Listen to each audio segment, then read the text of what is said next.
अर्नब गोस्वामी के chat leak मामले में कांग्रेस ने आज प्रेस कॉन्फ्रेंस करते हुए मरकजी हुकूमत पर कई सवाल खड़े किए और कहा कि अगर हुकूमत इस मामले में कोई कार्रवाई नहीं करती है तो पार्लियामेंट में इस मुद्दे को उठाया जाएगा। वाज़ेह है कि चंद दिनों पहले अर्नब गोस्वामी का व्हाट्सएप चैट लीक हो गया था, जिससे ये पता चला था कि पाकिस्तान के बालाकोट हमले की जानकारी हुकूमत के अलावा दीगर कई लोगों को भी थी। हालांकि व्हाट्सएप चैट की जांच नहीं हो सकी है। 70 साल के इतिहास में स्वतंत्र भारत में राष्ट्रीय सुरक्षा के साथ ऐसा खिलवाड़ होते इस देश ने नहीं देखा।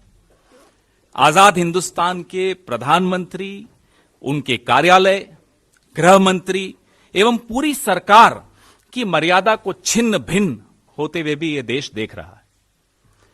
न्यायपालिका पर, देश के संविधान की शपथ लेने वालों पर ऐसा प्रश्न चिन्ह पहले कभी नहीं लगा। 73 सालों में साथियों, ऐसी गंदगी जहां संविधान, परंपरा, परिपाटी, नियम, कानून सब देश के सर्वोच्च नेतृत्व के हाथों छिन्न भिन्न हो रहे हैं। ये उम्मीद करता हूं कि आखिरी बार ये ऐसे मंजर ये देश देख रहा है। ये बड़े बड़े पदों पर बैठे हुए लोग, बड़े बड़े दिखने वाले लोग कितने बौने हो जाते हैं कि अपना ईमान एक ऐसे व्यक्ति के साथ मिलकर जो अपने आप को पत्रकार कहता है, बेच रहे हैं। देश के साथ जो खिलवाड़, माफ कीजिएगा प्रधानमंत्री जी, अमित शाह साहब एवं अर्नब गोस्वामी जो अपने आप को पत्रकार कहते हैं, मैं उन्हें पत्रकार नहीं कहूंगा, ने मिलकर जो किया वो पूरा देश स्तब्ध होकर देख रहा है। Even till today the government has not done anything.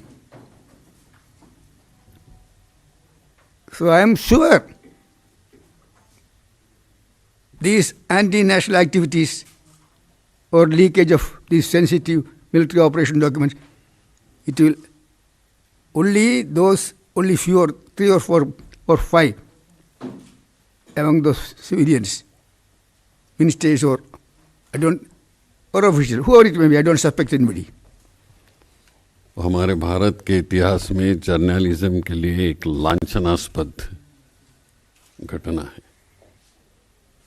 तो पार्लियामेंट में तो ये इस पर उठाएंगे, लेकिन सरकार ने इस पर जो ऑफिशियल सीक्रेट एक्ट के बारे में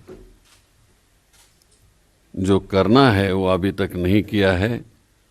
और ये सभी कई बम्बई के रिकॉर्ड में डिस्क्लोज हो रहे हैं, कई यहाँ के रिकॉर्ड में डिस्क्लोज हो रहे हैं। और मुझे पूरा विश्वास है कि इतना सब होने के बाद अभी तुरंत वो इसकी इंक्वायरी करेंगे और देश को बताएंगे कि किस तरह का काम किया है। And one should also find whether this person is bragging or really the government is involved. If this person is bragging, then action should be taken. If government is involved, then that is much bigger issue to be taken into consideration.